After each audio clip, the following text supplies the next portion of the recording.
Breaking news आ रही है America से। वहां न्यूयॉर्क में लेखक सलमान रुश्दी के ऊपर चाकू से हमला किया गया है। बिस्मिल्लाहिर्रहमानिर्रहीम। नाजरीन, खबर है कि सलमान रुश्दी मालून को न्यूयॉर्क में एक तकरीब के दौरान चाकू के वार करके शदीद ज़ख्मी कर दिया गया है।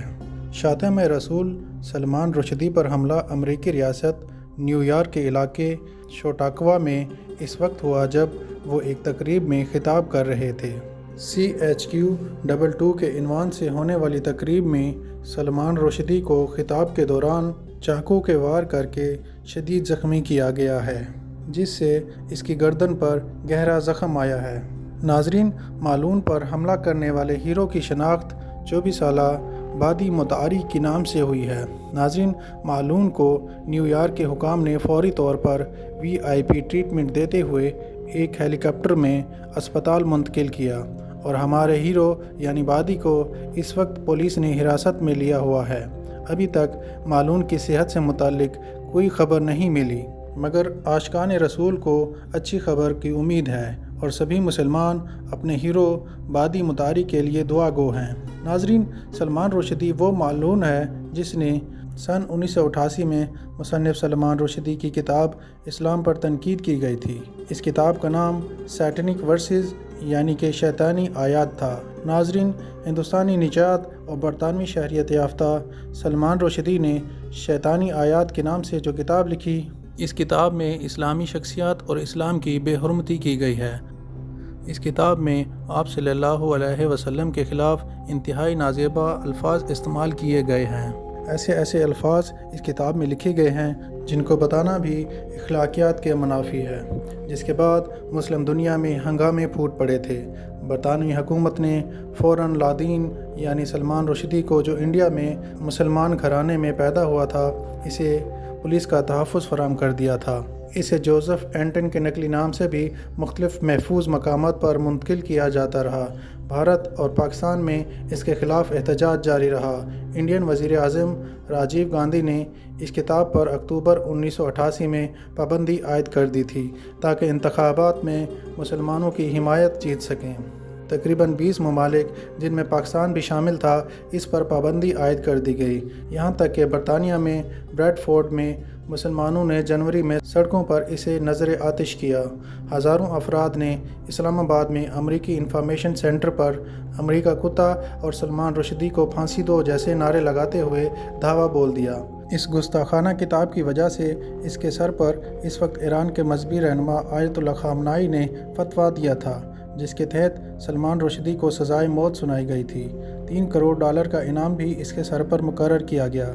इससे कबल किसी भी नावल या किताब की वजह से आलमी सफारती बहरान पैदा नहीं हुआ था और ना ही किसी हुकूमत की जानिब से किसी दूसरे मुल्क के शहरी के कत्ल का मुतालबा किया गया था। अब भी पाकिस्तान और दीगर बहुत से ममालिक में सलमान रुश्दी की किताब पर पाबंदी है। हंगामों के बाद सलमान रुश्दी ने मुसलमानों से माफ़ी मांगी, मगर फिर भी अपनी हरकतें न छोड़ीं और इस्लाम पर तनकीद करता रहा। अगरचा अब तक खुद सलमान रुश्दी को कोई जानी नुकसान नहीं पहुंचा सका था, मगर इस नावल की अशात से जुड़े दीगर लोगों में से नॉर्वे के पब्लिशर को 90 की दहाई में गोली मारकर ज़ख्मी किया गया, जबकि जापानी तर्जमा करने वाले को भी कत्ल किया गया। नाजरीन, तकरीबन 10 बरसों तक इसने रूपोशी की ज़िंदगी इख्तियार की हुई थी। पहले 6 माह में इसे 56 मरतबा मकामात तब्दील करने पड़े। जोसेफ एंटन की यादाश्तों पर मबनी डायरी में इसने 2012 में लिखा कि इसे ज़बानबंदी और कैद में रखा गया। ये बोल भी नहीं सकता था, बेटे के साथ इसे मिलने भी नहीं दिया गया और ना ही इसे खेलने दिया गया। ये आम ज़िंदगी नहीं जी सकता था। ताहम नाजरीन, इस वक्त सलमान रुश्दी बगैर किसी खौफ के न्यूयॉर्क में रह रहा था, जहां वह 90 की दहाई के आखिर में मुंतकिल हुआ था और इसकी सोशल सरगर्मियां बहुत हद तक बढ़ चुकी थीं। ये सेमिनार में शिरकत कर रहा था, लोगों से मेल जोल इसका बढ़ रहा था और इस्लाम के ख़िलाफ़ इसकी साजिशें मज़ीद बढ़ती जा रही थीं। नाजरीन, ये तो इस मालून का तारुफ था जो कि हम अपनी ज़बान पर भी नहीं लाना चाहते थे, ताहम आपको पसे मंज़र बताना ज़रूरी था। सभी उलमाए कराम का इत्तफ़ाक़ है कि सलमान रुश्दी मलून है, काबिल नफ़रत शख्स है। डॉक्टर ज़ाकिर नाइक भी इस शख्स के बारे में ज़िक्र किया करते थे। आज आपको इनके वो अल्फाज सुनवाते हैं। 7वीं स्ट्रैटेजी, मीडिया अक्सर जब भी कोई मुसलमान जो इस्लाम पे अमल नहीं कर रहा है اور اسلام کے خلاف بات کرتا ہے میڈیا اسے ہائی لائٹ کرتی ہے. کوئی مسلمان جو مسلمان نام کا ہے, اسلام سے دور ہے, لیکن اسلام کے خلاف لکھتا ہے تو اسے ہائی لائٹ کرتی ہے. ہمارے پاس مثال ہے سلمان رشدی اور تسلیمہ نسرین کی. سلمان رشدی کو میڈیا نے اتنا ہائی لائٹ کیا, کیوں؟ کیونکہ وہ نام کا مسلمان تھا اور اس نے کتاب لکھی تھی سیٹنک ورسز, اسلام کے خلاف, محمد صلی اللہ علیہ وسلم کے خلاف. میڈیا اسے اتنا اچھالتی ہے کہ وہ بن جاتا ہے ملینئر, کروڑ پتی اوور نائٹ. سیٹنک ورسز کے پہلے چند لوگ جانتے تھے. سلمان رشدی کو آج میڈیا نے اتنا ہیرو بنا دیا کہ وہ کروڑ پتی اربوں پتی بن گیا. کیوں؟ کیونکہ ایک مسلمان اسلام کے خلاف کتاب لکھا, محمد صلی اللہ علیہ وسلم کے خلاف لکھا. رہتا ہے یو کے میں. وہ یو کے چند سال پہلے, سلمان رشدی کتاب لکھنے کے پہلے, ایک امریکن رائٹر مارگریٹ تھیچر جب پرائم منسٹر تھی, اس کے لیے 4 لیٹر کا ورڈ استعمال کرتا ہے, 4 لیٹر کا لفظ. میں وہ الفاظ کو کہہ نہیں سکتا ہوں کیونکہ میں مسلمان ہوں. Father, uncle, cousin, king. اور اس امریکن کے اوپر بین لگ جاتا ہے. ہماری پرائم منسٹر کو فادر, انکل, کزن, کنگ کہتا ہے بینڈ. کچھ وقت کے بعد سلمان رشدی وہی پرائم منسٹر کو وہی الفاظ کو ایکٹیو کرتا ہے, father, uncle, cousin, king add کر جاتا ہے ING, اور اس کو ایوارڈ دیتی ہے گورنمنٹ. کیوں؟ کیونکہ اس نے اسلام کے خلاف لکھا. وہی پرائم منسٹر مارگریٹ تھیچر کو وہی بک سیٹنک ورسز میں Salman Rushdie father, uncle, cousin, king اور انگ کہتا ہے کئی بار. اسی پرائم منسٹر مارگریٹ تھیچر کو کہتا ہے,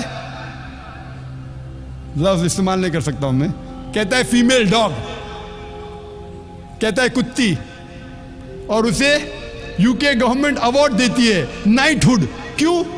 کیونکہ اسی کتاب میں اس نے محمد صلی اللہ علیہ وسلم کے خلاف بھی لکھا, اس نے اسلام کے خلاف لکھا. ہمیں ماننا پڑے گا اس وقت اس ہندوستان کے پردھان منتری تھے راجیو گاندھی. راجیو گاندھی پہلے پردھان منتری تھے ساری دنیا میں جب مسلمان ان کے پاس گئے اور بتائے کہ کتنے چیزیں خلاف لکھی اسلام کے.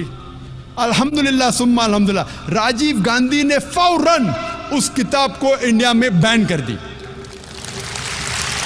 حق کی بات ہمیں تسلیم کرنا چاہیے, ہمیں مبارکباد دینا چاہیے. انڈیا پہلا ملک تھا جس میں یہ کتاب بین ہوئی.